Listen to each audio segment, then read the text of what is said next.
I died down. Night. Анатомия Linux. Приветствую на канале ID90. Применяем наш инженерный подход к технологиям. Когда обычный пользователь переходит с Windows на Linux, у него случается первый культурный шок. Человек судорожно ищет глазами родные диски C, D или хотя бы флешку в моем компьютере. Вместо этого перед ним предстает одна единственная косая черта – слэш и куча папок с именами, похожими на случайный набор букв, который выплюнула сломанная клавиатура. ETC, VAR, PROC, RUN. На первый взгляд это выглядит как абсолютный хаос, но инженерное мышление знает, хаос – это как раз структура Windows. Это там программа может без твоего ведома раскидать свои библиотеки по 3 разным системным углам, насрать в реестр и оставить после удаления 5 гигабайт мусора, который ты потом чистишь утилитами сомнительных сайтов. В Linux все подчинено строжайшему стандарту FHS – File System History Standard. Это чертеж идеального завода, где каждый винтик лежит строго в своем цеху. Сегодня мы разберем анатомию Linux под капотом, двигаясь строго по ветвям этого дерева, от самого корня до глубоких подкаталогов. Поймем, почему фраза «все есть файл» – это не метафора, а суровая физика процессов, и освоим первый алгоритм, как не потеряться в этой системе без графического интерфейса. Давайте погружаться. Вершина и первый уровень дерева. Запомните, базовое правило: в Linux нет изолированных физических дисков в интерфейсе. Забудьте про эту Windows привычку делить мир на загоны для системы и загоны для игр. Слэш, корень – это абсолютный монолит и вершина всей цивилизации. Любая флешка, жесткий диск на 5 терабайт или сетевая папка монтируется внутрь этого корня, становятся его ветвями. Если убрать корень, упадет все дерево. Двигаемся по первому уровню. Boot – входная точка для железа. Здесь лежит то, что оживляет кремний, файлы загрузчика и само ядро Linux. Если вы решите поиграть в хакера и навести порядок тут, система превратится в безжизненный кирпич до первой перезагрузки. Dev от слова devices. Вот тут и раскрывается главная догма. Все есть файл. Ваша видеокарта, мышка и первый жесткий диск – это не абстрактные сущности в диспетчере устройств, а конкретные файлы SDA, SDA1 и так далее. Запись в такой файл означает прямую передачу данных на физическое устройство. Здесь же живут системные черные дыры, вроде null, идеальное место, куда можно отправлять жалобы пользователей или ненужный вывод скриптов. Все, что туда попадает, исчезает из нашей вселенной навсегда. ETC – Editable Text Configuration – мозг управления системой. Здесь хранятся конфиги всей операционки и приложений. И о чудо, это просто чистый текст. Никакого бинарного ада или скрытых настроек. Хотите поменять настройки сети, SSH или пользователей? Вам сюда. Файлы вроде passvd со списком пользователей или fstep с правилами монтирования дисков. Это фундамент. Сломали конфиг в ETC, сломали сервер. Классика. Home и root. Две ветви для жильцов. В Home создаются изолированные квартиры для обычных смертных пользователей. А вот суперпользователь вынесен отдельно в каталог root, прямо в корне системы. Зачем? Это не ради его эго. Это инженерная безопасность. Если раздел Home забьется котиками или сломается при монтировании, администратор все равно сможет войти в систему из корня и выдать всем лещей. MNT от Mount – шлюз для ручного монтирования. Сюда инженер временно подключает диски или ISO-образы, в отличие от Windows, которая при подключении диска радостно орет и назначает ему новую букву алфавита. Linux требует от вас четкого инженерного действия. Примонтируй этот накопитель вот в эту конкретную ветку. OPT от Optional – заповедник для софта, который считает себя особенным. Сюда устанавливаются крупные коммерческие или сторонние программы, вроде Google Chrome или тяжелые IDE, монолитным куском, со всеми своими личными библиотеками.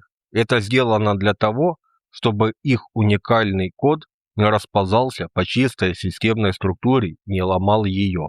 Runtime данные. Это папка-призрак. Она существует только в оперативной памяти и хранит информацию о процессах, запущенных прямо сейчас, их PID-номера и системные сокеты. Стоит вам выключить питание, и эта ветка мгновенно исчезает, не оставляя следов на диске. TMP от Temporary. Общественный верстак. Сюда можно писать все подряд, но помните физику процесса. Содержимое ТМП автоматически и безжалостно очищается при каждой перезагрузке. Если вы храните там свои рабочие скрипты, то вы очень смелый человек с кучей свободного времени. VAR от вариаблы. Цех динамического хаоса. Сюда стекается все, что постоянно меняется. Базы данных, кэш и, главное, логи системы в папке var log. Если ваш сервер внезапно лег отдохнуть, нормальный инженер не бьет в бубен, а идет читать логи var. Если диск внезапно забился на 100%, скорее всего, какой-то сервер сошел с ума и залил var гигабайтами сообщений об ошибках. Главное ведь ресурсов и ее разветвления. Остался последний, самый массивный каталог первого уровня, который ведет себя как отдельное дерево внутри дерева. USR от Unix System Resources. Это склад всех установленных пользовательских программ, библиотек и документации. Забудьте про Windows папку Program File, где царит анархия. Здесь все четко разделено, и на вершине находятся два каталога. Bin – базовые утилиты общего назначения, то, чем пользуются абсолютно все, от просмотра списка файлов до банального вывода текста. SBin – System Binaries, команды системного администратирования. Оружие повышенной опасности, которое требует прав суперпользователя. Утилиты для разметки дисков, управления сетью и перезагрузки лежат именно здесь. Обычным пользователям сюда вход закрыт. Минутка современной архитектуры. Если вы зайдете в корень слэш и увидите там папки bin и sbin, знайте, вас обманывают. В современных дистрибутивах это просто символьные ссылки, ярлыки, которые ведут внутрь USR bin и USR sbin. Разработчики наконец-то договорились и объединили их, чтобы не плодить сущности. Алгоритм выживания. Как перемещаться по дереву. Отлично.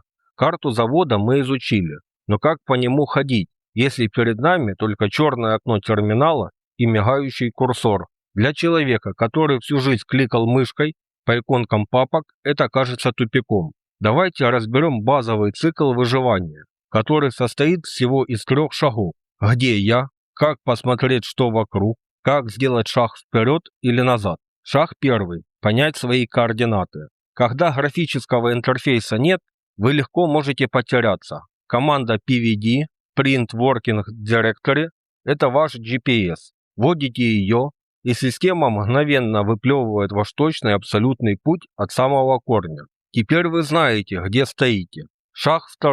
Осмотреться на месте. Вы зашли в комнату. Нужно включить свет. Для этого есть команда ls. Но если ввести ее просто так, вы увидите унылый список имен. Инженер включает максимальную детализацию флагами ls-l, a, h. L превращает список в подобную таблицу, где видно, кто создал файл и сколько он весит. A показывает скрытые файлы, те, что начинаются с точки. В Linux именно так прячутся файлы настроек. H переводит размер файлов из безумных миллионов байт в понятные человеку килобайты и мегабайты. 3 шаг. Сделать шаг. Перемещение по веткам дерева выполняется командой sd Change Directory. Нужно зайти в папку etc, пишем cd/etc. Это абсолютный путь от корня. Нужно подняться на один уровень выше, обратно к корню пишем cd, 2 точки. 2 точки – это всегда родительская папка. А теперь профессиональный лайфхак. Вы зашли глубоко в var, log, nginx, поправили что-то, и вам нужно на секунду вернуться в etc, а потом обратно. Чтобы не писать километровые пути, используйте команду cd с дефисом. Эта кнопка «Назад» на вашем пульте. Она мгновенно телепортирует вас в предыдущий каталог и обратно. Поиск и чтение. хирургические инструменты. Хорошо, ходить мы научились. А как найти конкретный файл или прочитать его содержимое, не ломая систему? Как читать файлы правильно? Главная ошибка новичка – использовать команду cat для чтения логов или больших конфигов. Cat тупо вывалит весь файл в терминал. Если в логе было 100 мегабайт, ваш терминал намертво зависнет, а память забьется. Инженеры используют less. Команда less var log syslog открывает файл аккуратными порциями. Вы можете листать его вверх и вниз стрелочками.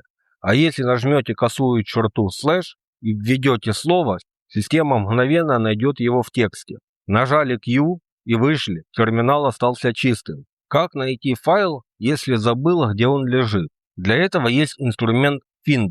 Ему нужно указать две вещи: где искать и что искать. Если нужно найти файл host внутри папки etc, мы пишем find /etc -name host.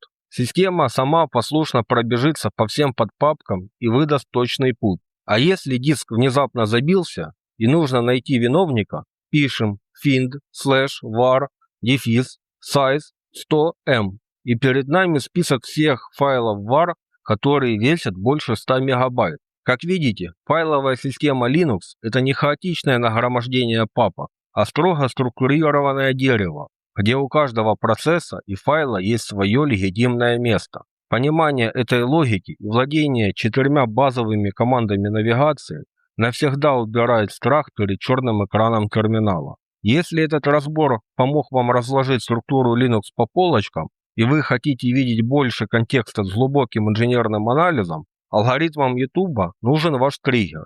Поставьте лайк этому видео и подпишитесь на канал. Это самый прямой способ показать платформе, что технический контент без воды и хайпа действительно востребован. Развивайте инженерное мышление. И до встречи на канале ID90.